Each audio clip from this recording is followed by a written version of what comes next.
And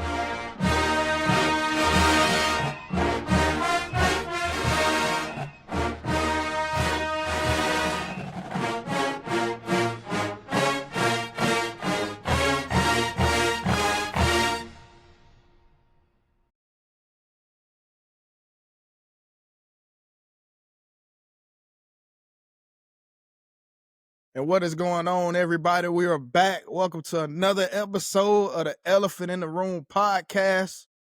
Alongside Finn Fitness and Dre Davis, I'll be Anthony Likes. Fellas, you know what week it was? You know what time it was? Smoke them if you got them, roll them up and light them. And here we go. Here's to a celebration. Yeah, now we to the Roll Tide Nation. Congratulations. Yes, you know sir, what I'm saying? Man. Third Taking Saturday care in of October, business last night. Yep. 6th straight win, 4th straight ranked team taken down. 4-0 in conference play. 16-game home winning streak. You know what I'm saying? We got the longest streak in the nation right now. Yep. So there it is. The Tide takes down the Tennessee Vols. Throw up orange. 37-20. And what you guys think about the game last night? We'll go with you, Dre. You know, Finn don't want to go first no more. You know what I'm saying? What you saw from your perspective? I text you this morning. Your analysis. I text you this morning after a hard fought victory, a night game after a couple weeks, you know, with some earlier games. And I was sitting down at the Waffle House, you know, enjoying that breakfast after victory, third Saturday in October. I smelled the cigar smoke from Brian Denny all the way down here in Prattville. And wouldn't you know, in that daggum Waffle House this morning, I heard that daggum Rocky Top. And I felt so disrespected because you don't play that in the state of Alabama. After these guys just came into Brian Denny, the Alabama Crimson Tide goes on to handle business, and then you go on and play some mess like that. But anyway, let's talk about what happened on the field. Rocky Flop, man. One time for Rocky Flop. Let's talk about what happened on the field last night. Last night, we finally got that double-digit win that I've been looking for, the one that I've spoken about for the last couple of weeks. I've been saying it, you know, we are a 2-touchdown or better team, even against some of the tougher SEC teams that we played already so far. Georgia, of course, you know, we knew what kind of game we was going to get out of that. Missouri was a tough game because it was a morning game after that. I mean, I just saw so many good things. You know, we just talked a little bit pre-show. The only trouble that I have right now is that run defense, man. We are getting gashed. We gotta. Whether it's outside zone, inside zone, counter, trap, you know, we are getting gassed. And I thought last week we would get gassed a little bit better, but we focused so hard on the run game that we kept their running back, you know, bottled up. But this week, Tennessee comes back, and every time I look up, man, I'm talking about running back scooting away. But what you know, not to take away from the rest of the game, that is one of the highlights. Defense has got to be better at that rate. But as we've seen over the weeks since the Florida State game, the defense has gotten better. So that's credit to Kane Womack. That's credit to all the defensive players that watched that film that probably was really disgustingly ugly from week 1 against Florida State. And we talked about it. You know, we saw so many players with bad effort, bad angles, bad energy. And every week it's just gotten out, just un-Alabama-like. Terrible. And every week it's gotten better and better and better. And, you know, you and I talked, we just talked about it again this morning. I said it preseason, like, this is a championship roster, you know, from every position to me. And so, you know, I flip over to the offensive side. Offense goes out first drive, they go score. Makes it almost look effortless. You know, we talk all the time about scoring first, starting fast, some of the slower starts that we've had over time. And then just ball control offense, you know, no turnovers. Biggest part that we had yesterday. But outside of that, you know, we get Jam back, who was probable all week. We get him back. He doesn't get a lot going, but he does score a touchdown for us. Ty, his odds to be a Heisman winner are increasing as we continue to go. Third Saturday in October, scratch it off the list. In between the hedges at night, scratch it off the list. Road game against Missouri, scratch it off the list. Now, you know, we still in the same 24-hour mindset that I was in a couple weeks ago from Georgia. It is on to the next one with South Carolina. This was a great win, though. Great team winning. You know, we didn't see Nico. We see Aguilar. Aguilar, I thought, was really great last night. Tennessee had a great game. Just had a lot of drops. And a great game plan. You know, I felt like they got their guys, they got their athletes out in space a lot. They made a lot of big plays. They would, hey, shout out to you, man. They got a lot of that yak yesterday. So, and it was on the house, So, I they thought gotta pay, man. $10 shots, man. Can't be rent free over here. But that 17-point win is what I wanted to see. I don't feel like, until we got into like 6 minutes or less, I didn't really feel like the game was put away. And I think even with that score, I think the way that Tennessee was moving the ball, it was kind of scary because we've been in those spots before. I saw somebody talk about it earlier today.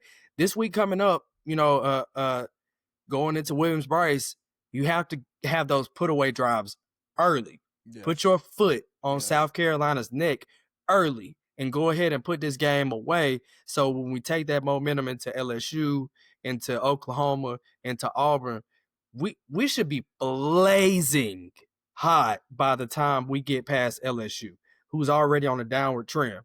But we should be blazing hot by them. The Auburn game shouldn't even look like a problem. And I don't think after last night it will be. Yeah.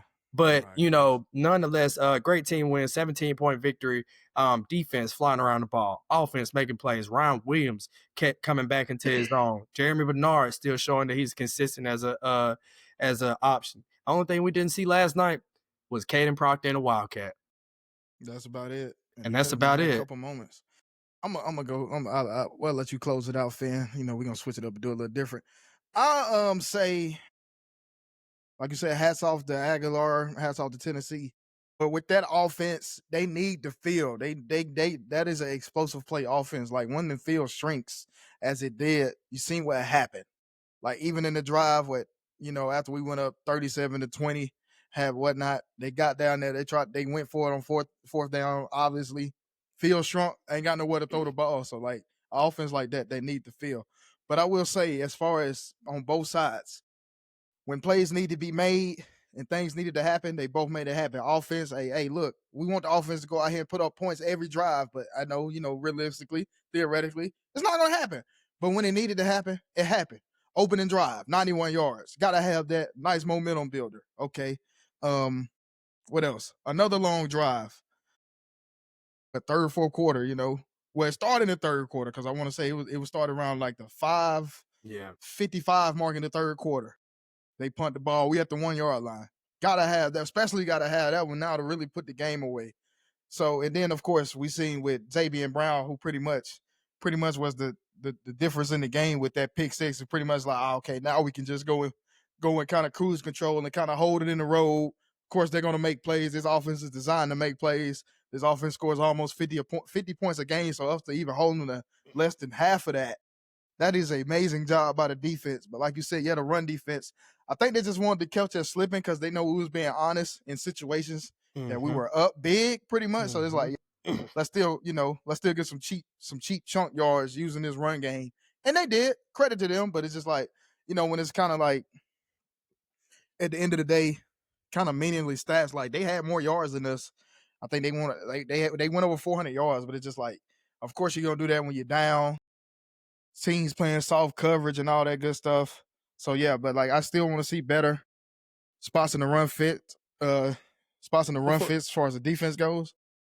Before you get into Finn, I want to touch on. I didn't speak on it, but I really do want to touch on that play. That pre-halftime play, with Josh Hooper went down. I think they had a run play, and he used his timeout, which I felt like was way too early. I think he might have had 16 or 17 seconds left before he used his last timeout. As an analyst of the game, I'm always thinking, from the aspect of like, what's the effect, what's the cause and effect of this play? And so Tennessee gets the ball back after half. And at that point in time, it's 16-7. And I remember after he took the timeout, I remember thinking, okay, you have one play to throw it out the back of the end zone. The next play, you should kick a field goal. Go ahead and kick the field goal, because that play in itself is, when you look at the 17-point victory, it really should have been a 7-point game. And that play in itself flips the switch. The moment we talked about it, the pop, the momentum, the what you run into the locker room with after that, like you run into the locker room with so much juice, like that. As this season progresses along, we talk about key moments in every game. But that's going to be one of those key moments. That's one of those flip the switch moments. I think, we're already at the halfway mark of the season. But that's one of those flip the switch moments that really could energize his team more than just in that game. Like that play could energize them into next week and the next week and the next week, because look at the play that you made there before halftime and how it affected your team. And it's just that was a really, really important play in that game. Yeah. So, and then, like I said, with that, it's just all the little small nuances, just like the switching the running backs, like a Daniel Hill. You would want, like, if your running game is going well, like you getting favorable yards on first and second down, you averaging 4 or 5 yards a carry. You want to bring a guy like Daniel Hill in to basically, hey, you are a closer. These guys are tired. They're not gonna want to be as aggressive and tackle you. So we're gonna put you in, and you basically gonna be the final knockout. So when we switch from the jams and the Kevin Riley's and put a Daniel Hill in, the running game kind of on the offensive side kind of stepped up. And I feel like with that, I think he needs to get a little bit more. Like, I think he needs to be the one in reverse. Hey, we're going to start you off, get you to wear the defense down. And then once the defense finally, we wear the defense down, then we put Jam and Kevin Riley back in there. And they the ones who punch away. Get the home run. Yeah, they get the home run. They get the home run. They get the home run touchdowns or the long runs, the chunk yards off the run plays. Shout out to Rod Williams, too. We go from having no catches in the previous week to having a big game, and he actually brought his hands and wasn't like just body catches. No, these were all his hands. I think he got his swagger back. He made some plays. Of course, like Ty Simpson does what Ty Simpson does. And also credit to the offensive line as well for, not having Wilcom Formey in there the whole game, because this team, I know their secondary was suspect, but this team has a great pass rush. No sacks allowed by the offensive line. Still need to work on that run game, but no sacks allowed by that great pass rush that Tennessee has. So credit to the offensive line and credit to the coaches for, knowing that the weakness on the offensive line does not need to be in here with these guys in the way they get after the quarterback. Like I said, the defense did their thing. Of course, with their offense, they're going to get a lot of passing yards. They did, kind of help us out a little bit in certain situations with a lot of drops. Stuff that could have extended drives on their behalf, but it is what it is. They get better. And then, like, also with our secondary, the young guys, the Red Morgans, the Xavier Browns, the Dijon Lees, the Drake Kirkpatrick Jr.'s, let these young guys eat. Yonsei Pierre, let these guys go hunt. Like, let's go get after this quarterback. I think we had like 4 sacks last night. Let's go get this quarterback. Not just that contain. Like, no, let's get after him. We're going to have to fluster him. We're going to have to put pressure on that quarterback. Threw us an interception before halftime. Could have had, just an all-around great game. Like I said, I did want to see the offense kind of do a little bit more, but as far as the game went, like, you don't want to get too crazy. Like, we got that pick 6 before the half, so that pretty much be like, all right, let's just do what we do, kill this clock, move the ball. And like we see from a year ago to now, as far as the quarterback play, you see how these games are when you have a quarterback that you can rely on outside of that Georgia game, because Miro played exceptional in that Georgia game. But the Vandy, South Carolina last year, and then like Mizzou, or not Mizzou, but Tennessee last year. It's just like you see the difference, like with having Top Simpson in there. There's certain plays you can call. You can trust your quarterback on third down to make plays. And the guy still can run. I don't know why we want to incorporate QB runs, turn our running back to a blocker, and play with plays like that. But so it's stuff like that that makes a difference between a year ago and now. And then, like I said, they're slowly but surely making their way to being one of the best teams in college football right now. Number 4 in the country right now, sitting high and pretty. Let's keep this momentum rolling. Got another big game this weekend, but I'm still gonna celebrate this because this is the game I wanted. Because like even last week I told you, Dre, I was like, yeah, we got the win, but my mind was already pretty much set. And I don't like looking ahead, but my mind was already pretty much set. Like after the game was over, it's like, I'm ready for this Tennessee game, man. Get me the next week. Get me the next week. October 18th came. October 18th is here. We got the victory. Let's celebrate. And Fan, go ahead and close us out before we go to the next. You understand that sentiment that I was getting with Georgia now, like it's on to the next one. Yeah. Close out against Bama and Tennessee. Overall, both sides of the ball, offense and defense, played very well. Watching the game, I knew that the game was pretty much gonna be in Bama's favor when they're walking out of the tunnel. And I seen Coach DeBoer. He was Fired up. walking. Then he got fired up. I was like, oh, Fired that's a up, little man. different. Fired up. That's a little different.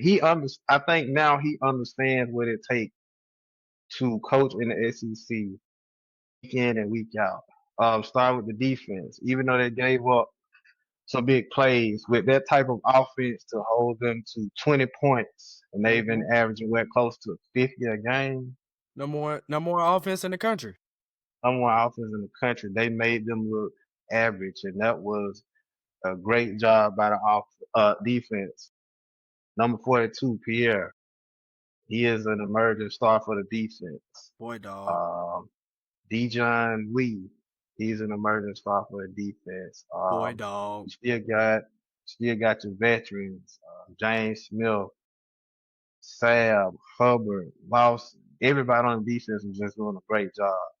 Offensively, it just seems like each week, with the offense, they come out with something different. And to be honest, I don't think we've seen the offense really at its best for real. Because I think right now, last night, Jam wasn't really involved. It was the receivers' time to shine. You had Ryan Williams, who was catching everything. You had Horton, who was pretty much big boy, whoever got in front of him.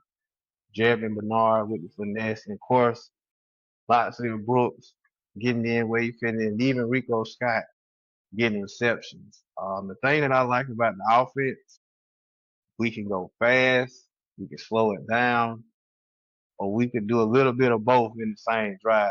And to be honest, that is very scary considering that we're doing that against SEC opponents week in and week out. Ty Simpson, he's the front runner for the Heisman. He continues to play great.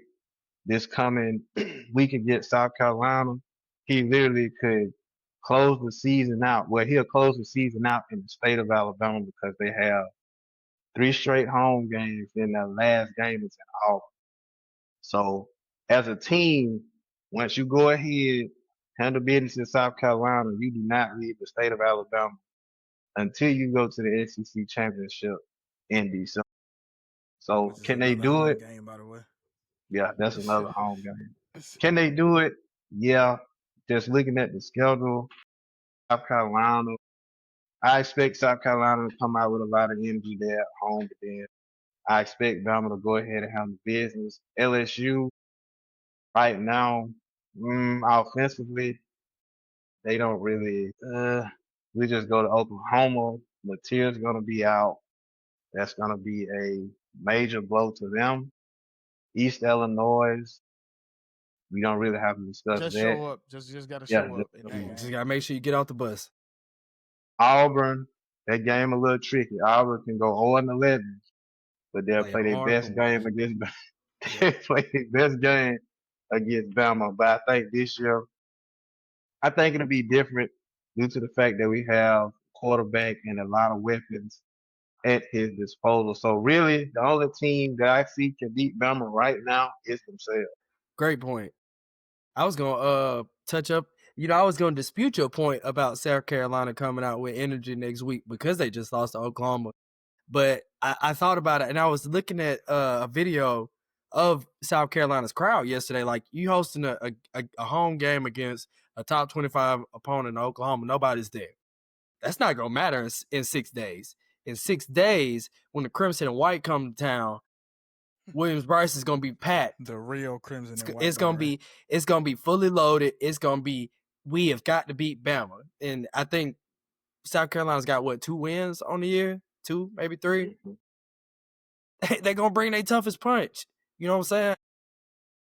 And to your point, number 4 in the country. The only 3 teams that are better than us right now, the only reason they're ranked ahead of us is because they haven't lost to anybody. So, and I told somebody earlier, like, Alabama's the second best team in the nation outside of Ohio State. And going back to my poor prediction preseason of Texas and Ohio State meeting in the national championship, I should have had more faith in us then, because now it looks more likely that if we can continue this pace and we look like the second best team not named Ohio State, it should be Ohio State and Bama in a couple weeks. This team really reminds me somewhat of the 2020 team and how effortless it was to go out some of those games and like get wins and like not necessarily coast, but you know, you go back to the Georgia game that year, and that Georgia game was kind of like, it was a little shaky, but we had everything we needed. You go back to the LSU game that year, we know what happened with that game. You go back to the Tennessee game that year, you know what happened with the Tennessee game that year. You know, so when you go back and look at just the comparisons to those two teams, the last quarterback we had, true quarterback, was our Heisman winner a couple years ago, Bryce Young. And then we went through 2 years with a running back at quarterback, and now that we got our second front runner for Heisman as a true quarterback, that is something really special. You see how special Alabama can be when they have a true, like, let's throw the ball, let's have some fun. And I'm not talking about Jake Coker, I'm not talking about AJ McCarron, I'm not talking about Greg McElroy. I'm talking about somebody that has the same. Hey, I'm just saying he was a finalist. Yeah, but this is a guy that we're talking about. Like, you take him off this team, and where are we right now? You know, so yeah, definitely. I mean, I know we got some other games to talk about, but I mean, you know, every week that we come back and we do this on Sunday, every Sunday since really after the Florida State game, yes, you know, we were critical and we had reason to be, and even then you talked about it, your panic meter wasn't that high, and it was because we saw everything that we needed to see.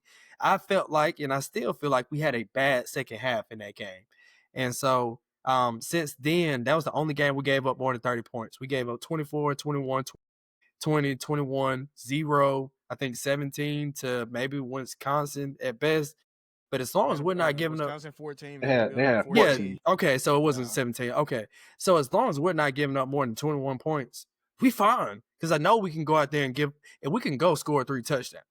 Like, this offense that we got, if we can't score 3 touchdowns, then you've got to show me a defense that can stop us right now in order for us to not be the team that we can be.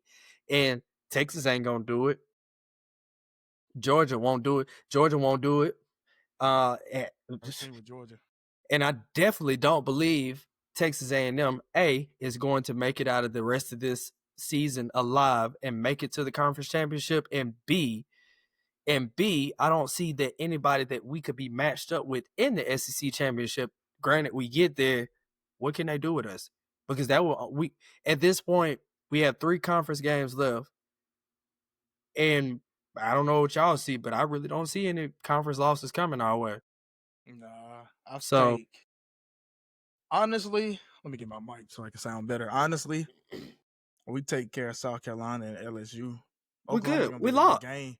Yeah, at that point, like, I don't see Alabama losing another game to possibly the SEC championship, and even then, no. But even then, at that point, you lose the SEC championship, you solidified, you stamped, you in the playoff. Yeah. It's a 12-team field now, so that ain't even. You know, you still want to win your conference. You still want that bragging rights over the other 15 teams in the conference. This stretch right here alone, this is still the ultimate goal. Yeah, this stretch right here alone does so much for your resume. Like, we just went on a tear. Like, bro, I want to thank Florida State. Appreciate it. Week 1 champs, baby. And they say it in the NFL a lot. Hey, I know it's a college show, based, but NFL, they're like, hey, week 1 will lie to you. You know what I'm saying? Week 1 will lie to you, and week 1 lied. Go ahead, Finn. And you still got 2 more ranked teams. Yeah. Hopefully those 2 teams are ranked. Going into the postseason, you'll be 6 ranked teams. I don't think nobody else in the nation has done it. There's a lot of to be able to have a chance to do that. So that's a heck of a resume. Speaking of Florida State and speaking of ACC, transition not to that game, but to cap our weekend, Jeff Brom and them Louisville Fighting Cardinals with his 4th, I think, AP top 25 win. Upset the Miami Hurricanes 24-21 to start off this fantastic weekend of upsets. I know I got a chance to sit and watch that game. I know you probably was out, making bad calls yourself, and I know Finn got a chance to watch. So Finn, we're gonna lead off with you this topic. So like, I think we know the more. obvious answer, but what did you see? He don't even from like Miami? Lambeau, so I know what he finna say. Yeah, what did you see from But Miami? Defensively, Louisville, they pretty much was controlling the game the most part. They had some questionable play calling, which I think, in my opinion, helped Miami in the game because That's that playing not to lose versus playing to win playing not mentality. lose. Because the whole time I think they scored first. In the first quarter, they jumped out, put up 14. They scored in the second quarter. Third quarter, they only had 3. Fourth quarter, they only had 7. Like you said, once they got on top, they were just playing not to lose. So I felt that if they actually just continued to play their game instead of playing not to lose, they could have beat them by double digits.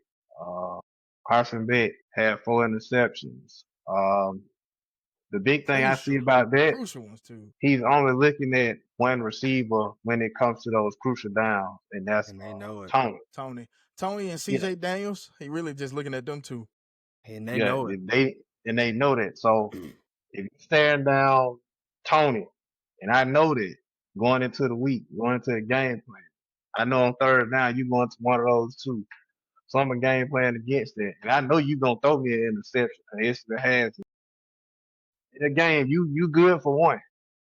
In this game, unfortunately, he was good for 4. And just overall, Miami, just a good team who really come out and play. They looked average. They looked very beatable. And hell, they got beat. So with that, they didn't look like the number 2 team in the country. Most definitely. That's pretty much it. My observation, I got the Cowboys game on the background. Also playing a team I also despise in Washington. But with Carson Beck, let's look at his track record. Alabama 2024, 3 interceptions. Ole Miss last season also. I want to say at least 2, 3 interceptions. 3, okay, nice 3-piece. Last Friday night, 4-piece. Paid $4 million for this guy. Paid $4 million for this guy. $1 million each pick. So, that's the other side of Carson Beck that you get. Miami, Mario Cristobal, and the collective who's paying this guy this money. You got a great team around. You got a great plethora of assets, a lot of good weapons, offensively and defensively. But that quarterback, as we've seen in years past, is very shaky. And I'm pretty sure they didn't just watch Miami tape. I'm pretty sure they watched tape of when he played at Georgia as well and saw all the SEC teams that pretty much saw versus all these SEC teams and seeing what he did. Is like, okay, yeah, we're gonna do that. We're gonna do that. Right, forced him right into what you know he's gonna do. Yes. And props to Jeff Brom in Louisville. They doing something special. I'm necessarily gonna say it's special down there. They doing something good down there. I checked their schedule. I was kind of upset because I know Notre Dame, they play ACC teams off their schedule. They don't play Louisville. I know Notre Dame's probably next maybe tough opponent is Pitt. Pitt's not ranked, but hopefully, what I'm saying? I'm sidetracking a little bit, but hopefully Pitt can go ahead and end Notre Dame's chance for a playoff because they keeping them close for a reason, and I hate it. But Louisville, I think this ACC might be. I think it's a 3-team race. It might be a 4, depending on what SMU does. They got Miami in a couple weeks, but then you don't sleep on Virginia. They beat Florida State a few Fridays ago. Georgia Tech, shout out to Brent Key, which is Vanderbilt of the ACC. Very identical style of play with the quarterbacks and all that.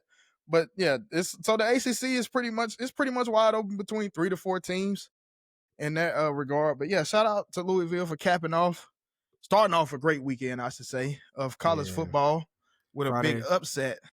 Friday night in the ACC is a scary time to be playing football, you don't man. It really is. So that or ACC after dark, as we saw with the Florida State and Stanford. Yeah. I will say this before you move on, though. Louisville. First of all, shout out to the Brown legacy and what their legacy means to Louisville. First of all, going back to different guys in the Brown family that have played there, now I've coached Yes. there. Louisville helped Miami more by only winning that game by 3 than Most they definitely. did losing by 3. If Louisville loses that game by 3, it brings Trouble. a bigger question mark to Miami. But them only winning by 3, even despite Carson Beck having 4 turnovers, makes it look better for Miami because it says, oh, the defense has fortitude and the offense can still make plays. So if you give them back that 4 possessions, oh man, well we got, oh that's right, a 4 touchdown win for Miami, maybe, possibly. I'm just throwing it out there. So that's something that I thought about. I know you sent a text about how many picks that Carson Beck threw, but when I looked at the score, the first thing I thought was that's too close for 4 interceptions. Like you got to go ahead and You've seen games like that. yeah, you gotta put Miami as far out of the talk of being a great team as you can. And I think they're still in the top 10 because of it. Oh yeah, they didn't drop that far. It is because you know how they go. Alabama lost to A&M that year. They only dropped to 5 when A&M Yeah. walked them off. Yeah, so it's stuff like that. And we're gonna keep it. We're gonna go back to the state of Alabama in another rivalry. A program that's going under a little, a coaching change right now. The late Chris Mortensen, his son, Alex Mortensen, gets his first win. Battle for the Bones. That trophy full of ribs. They take down the Memphis Tigers. Yeah. In an upset, in a team that, I thought could be one of the group of the G5 teams to make the playoff with a big game they got coming up, but they kind of squandered that. Hopefully they can play spoil to South Florida. But shout out to UAB. I know Dre, shout out to Drism Gaming. He got his UAB dynasty going over there. So we're going to let you spearhead this one. What did you see with the UAB Blazers?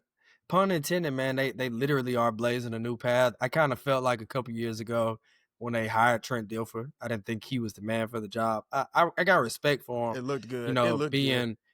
Anytime a former athlete comes back to coach at any level, it's always good. I think it's not easy to coach a program that you A, didn't play for, and B, in a region or area that you don't relate very well to.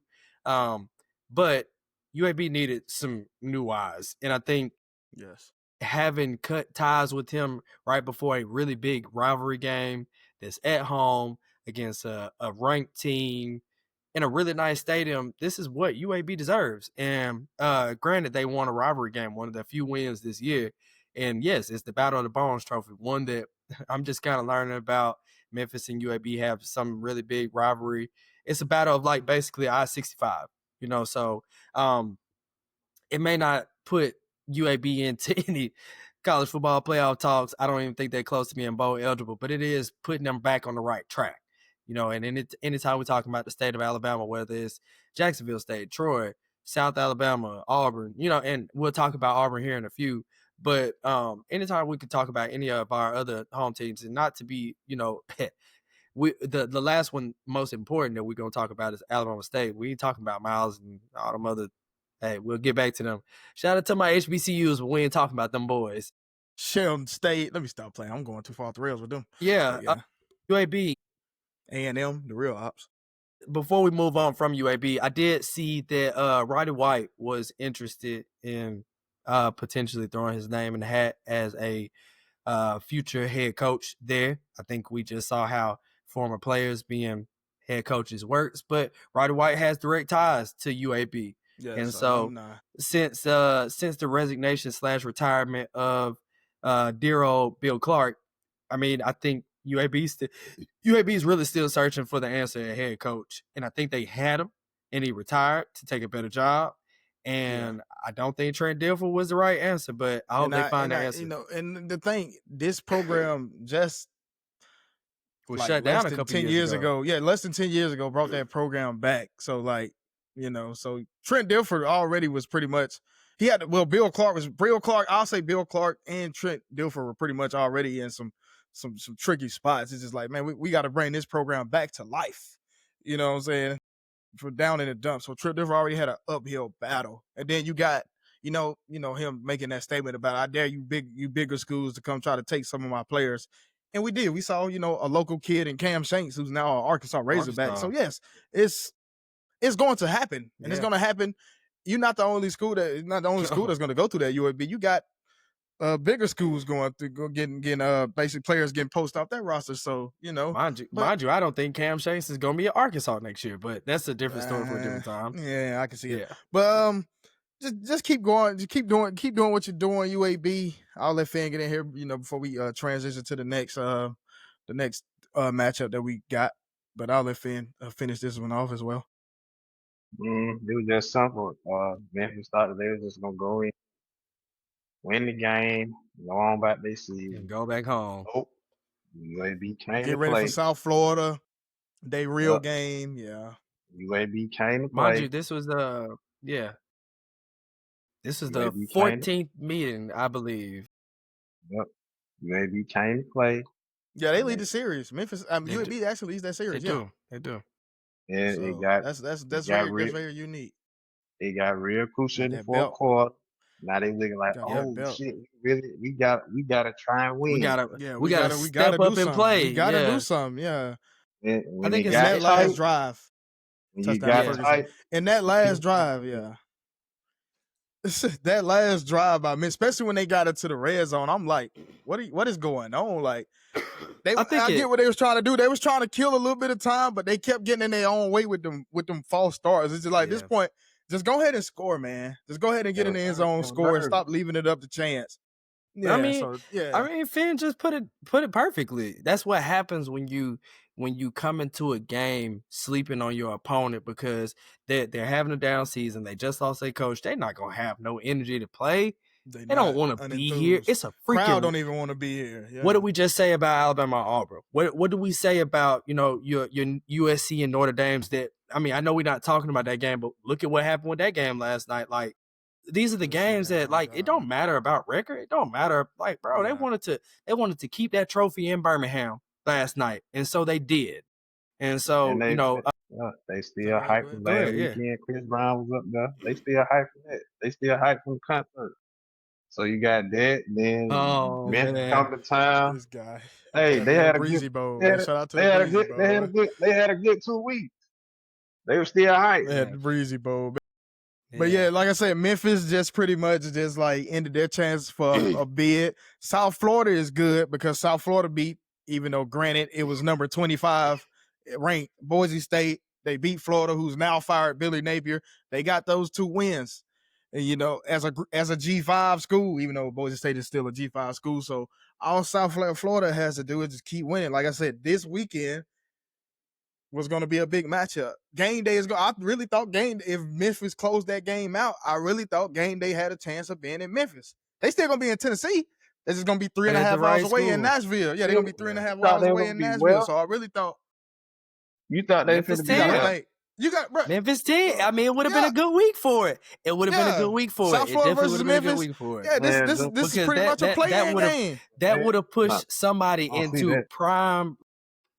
It would have pushed, but okay, so look at it like this. It's the narrative that the college football is trying to push that, hey, one of these 2 teams that wins this game today, you have to see them in a couple weeks and you don't know anything about them. So we got to at least give them 1 week so you can see them. It's the same as when they do the FCS game day for like the best game in FCS. Like North Dakota State, South Dakota State. They only do that because exactly that's the point. So boom. This ain't no championship. Because other than that, for 51 weeks, we don't know any of those teams. But for that 1 week, we got to know who that is. But like I said, the Memphis versus South Florida, like I said, the G5, the highest ranked G5 will always get that last spot. Every time. This was the game. Florida. I can see them coming to South Florida, but Memphis. Yeah, I don't think going to Memphis. Yeah. I see what you're saying. I don't see it quite. No, man, they're gonna be on Bill Street going crazy. What you mean? To transition but I'm gonna do it like this. To transition into one of Memphis's other rivals that not too many people know about, Mississippi Ole Miss Rebels, and they took on Kirby Smart, Lane Train, and Kirby Smart dueled it out in a great, spectacular game yesterday. What do we think about that? Lane Train out Coach Kirby for 3 quarters, and then it just, I ain't gonna lie. went away. I gotta get Kirby his props. He may not have the team that he had a year past, but they gonna find a He way to is win. finding ways to win. He They is was finding them, down. boy. They was down, and then in the fourth quarter, they clawed their way back in. They fought. I gotta give it Kirby, man. That he doing more with less. I ain't gonna lie. That's all I got on it. That was just a good Yeah. game. Like I said, my whole thesis is that, like I said, Lane had that game in his favor for 3 quarters. Fourth quarter, it looked like they just started to go away from what they were doing. They basically keep going punch for punch with Georgia. Georgia had to go punch for punch with Ole Miss because Ole Miss defense is actually not that great. So the teams Georgia put up 40 points on Ole Miss and Tennessee. Their defenses are not that good outside of Tennessee's pass rush. And Georgia's offense is not that great. So them to do that to y'all defense is very concerning. But Ole Miss had, like I said, Lane Kiffin had Kirby Smart for 3 quarters. And then in that fourth quarter, it's just like they only had 13 yards of offense in that fourth quarter. And usually we know Kirby. I'm like, okay, they put up all these points in the first half. Kirby Smart gonna come back out this second half. This is gonna be a whole different game. Georgia probably gonna win this. And it really wasn't. 34-21. It was still the same game the whole way out through. And then we get to them last 15 minutes when it really mattered. That's just championship metal. That's championship DNA. That's a championship coach.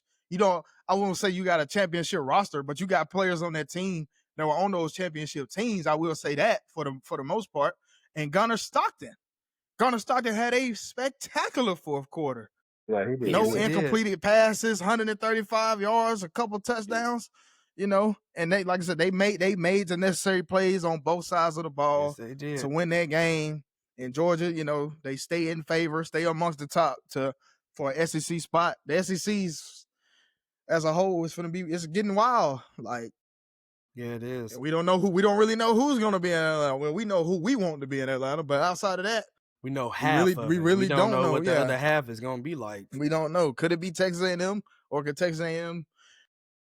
Because I can see Texas A&M doing a Miami, going out here and losing they play Missouri on the road, so I think they might lose to Missouri.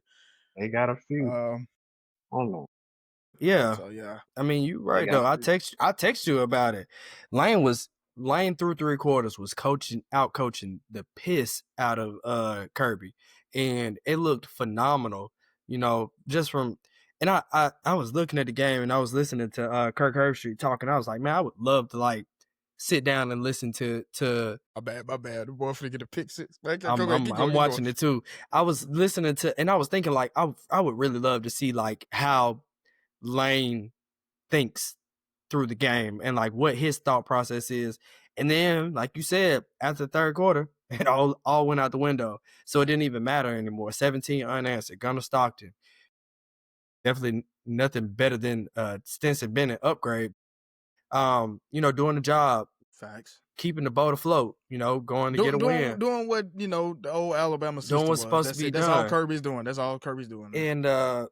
And like fans say, he's doing a whole lot more with less. And I think every time that Kirby wins a game like this, it gives him more juice as a coach because he's finding ways to win.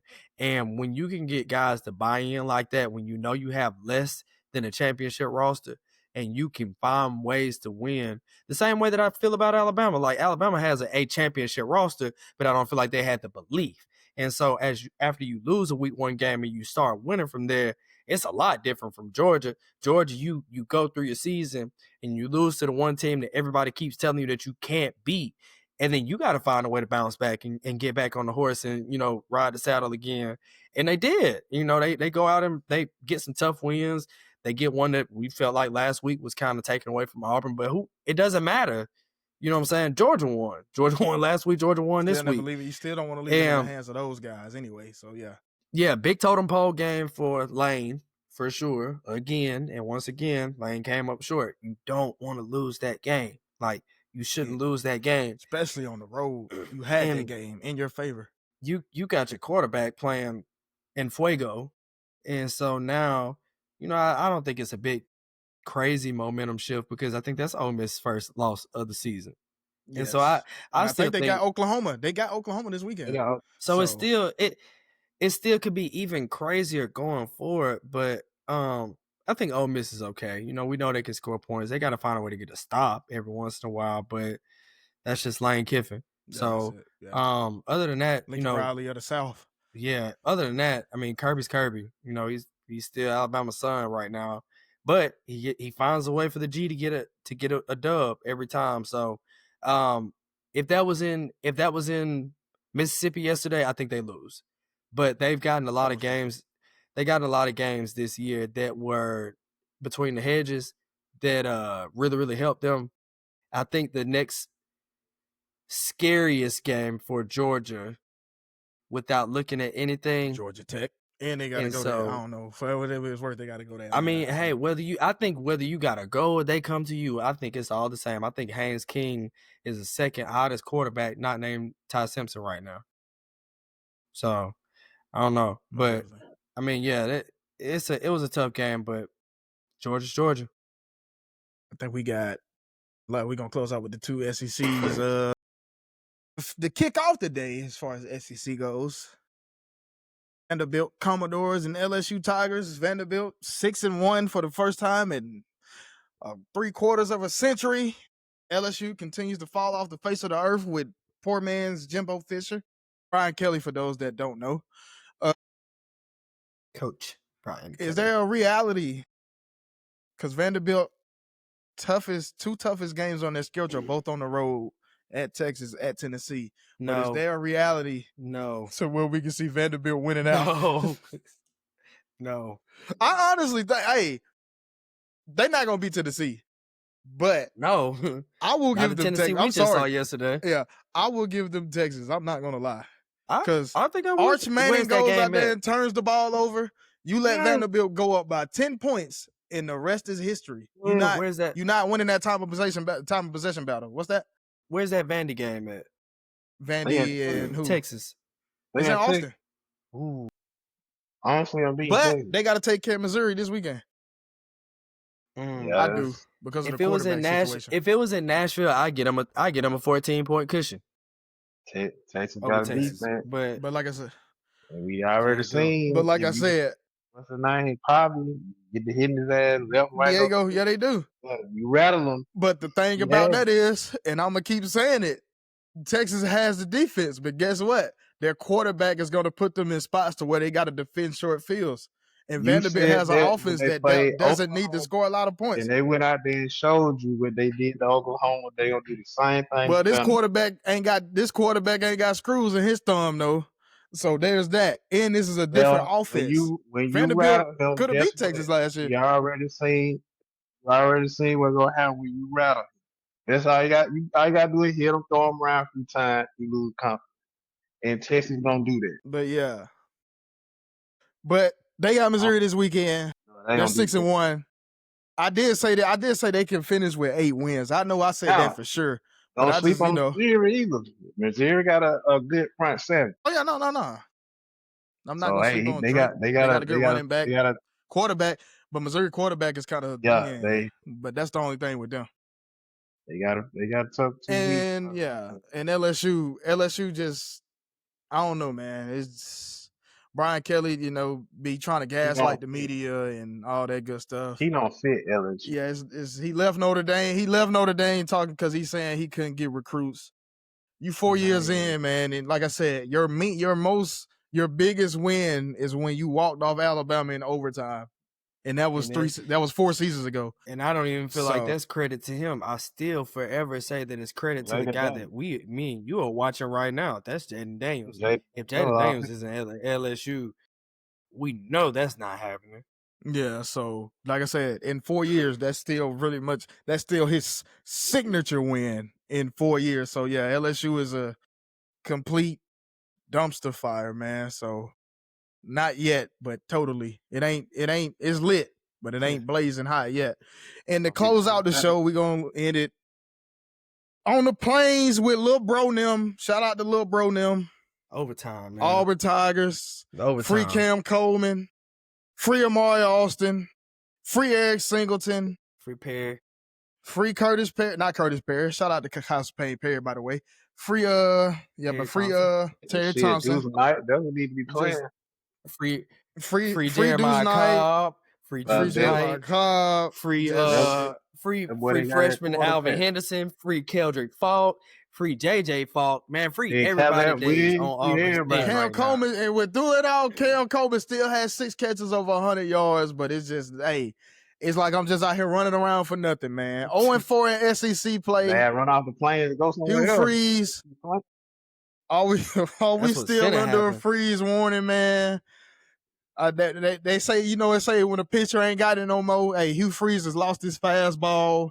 Imagine if Ryan Williams was in Auburn right now. Man. Like that was almost, I mean, I'm just saying, that was almost a possibility. That was almost a possibility. But where does Auburn go from here, man? Like it just seems like each week they don't. Can I go each week this? they fans, but they go ahead. Take it off. We might let you even close out the show. Yeah, go ahead. Hey, you got it. We done. I'm done talking. The first thing they need to do first is out evident they need to get a quarterback. All that running left, right, middle, back to side, that's not gonna get it. I've said that after they played Baylor, that's not gonna work in the SEC. They haven't won a game in the SEC. Second of all, whoever doing the play call needs to be fired. That last overtime, third down, you ran I want to say a dive on 3rd and 8. Do you want to win? Then the last play of the game. This man can't throw the ball. No, this man can't throw the ball. You pick another BS play. Yeah. Now, if I'm Hugh Freeze, I ain't got nothing to lose. I'm gonna try and get the young man a shot at quarterback because now we need something. If I want my job, I gotta come with something because Jackson Arnold, he good for 10 points. Well, let me rephrase. He good for 7, but he can't keep no field goal.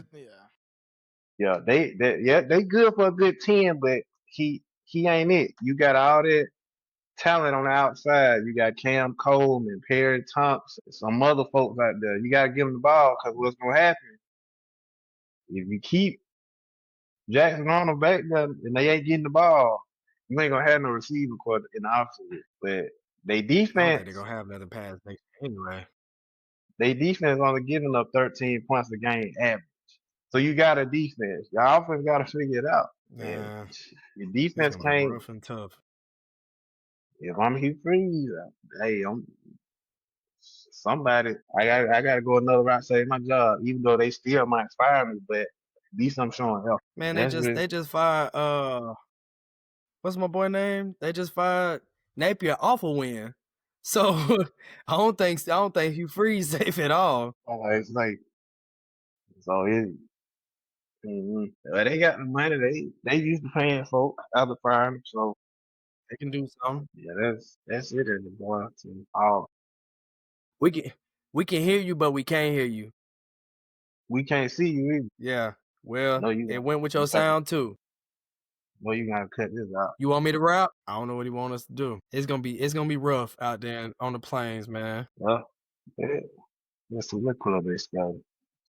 They got Vanderbilt. No, they got who?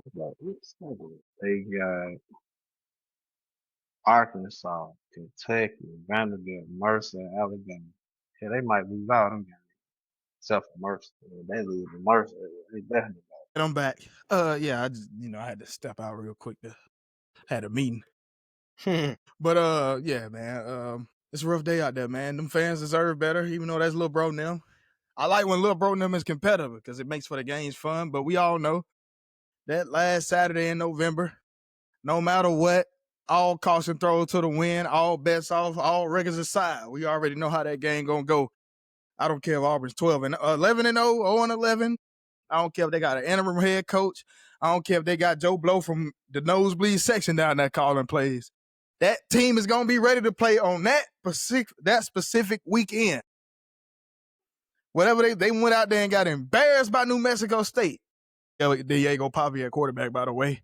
And we had to complete a Hail Mary to win the game against Auburn, a team that just paid a FBS school to come play them and beat them by 3 touchdowns. So there's that with Auburn. Very tricky situation. But like you said, with that Billy Napier situation, now that I'm back, that situation was inevitable. And speaking of that, who do we think they bring in? A lot of Florida fans. I don't know what this Lane Kiffin. I don't think Lane Kiffin leaving Ole Lane Miss. he I ain't know you leaving brought Ole up Miss. Coach Prime, but Now yeah, I can I see don't think Coach so Prime either. I only think Coach if Prime will go back to his alma only mater. if Florida State don't. If Florida State fire Norvell, then he won't go. But lo and behold, they keep him. If I'm Florida, I'm throwing the bag at him. That's his home state. Prime in the SEC, they're gonna be tough. The darn That's gonna be Southeastern tough. Conference, but yeah, That's gonna be tough. you know, this is part of the show. Yeah, we pretty much we wrapping up. Going Finn, I see you got your ASU on. I'm gonna let you get that out the way. Oh, they was out this week. They start that next week. Magic City Classic. Oh yeah. The Yeah, they was off. good old thing. The shout out to they still at least they still play that at Legion Field. Absolutely. Yeah. You know the Yeah, Birmingham ain't gonna letting do that it go. two stadiums. They ain't letting But that go. That's what UAB played in yesterday. they treating that like that. UAB played at their stadium. What No, you they mean? didn't. They played at Legion yesterday. I thought that- Oh, they was Man, at they played Legion. at Protective Field, man. Oh, they was at Go They watch ain't the went at no highlights. damn Legion Field. Go watch the highlights. They was at Legion Field. I'm telling you. Man, I thought I was tripping. that Matter of look fact, like let me pull it up. Protective Field, man. I know Legion Yeah, Field. pull it up, man. Pull it I ain't up. never lost no Fact check game. me. I ain't never lost a game in Legion. I know We rubbing it. Yeah, I ain't never lost that either because I ain't never played there. I never lost yeah. in Legion. Let's go. Let's see. Memphis. It was attendance. It wasn't that. You gotta watch. Go on ESPN and click on the highlights. That's Legion Field. Let's see, man. That man can't even verify. On that note, I thank y'all for tuning in. Oh, it say protective. Still out there blocking mom. We still celebrating. Matter of fact, hold up. Celebrating. He's still talking about UAB. We finna close out the show. Thank y'all for tuning in to another episode of the Elephant in the Room podcast. I be Anthony Likes. We got Finn Fittison over here trying to figure out where UAB played. Legion Field. That still does not look like Legion Field to me. And you finna get us copyrighted putting that on TV, man. Take that down, man. You finna get us copyrighted. Thank y'all for tuning in.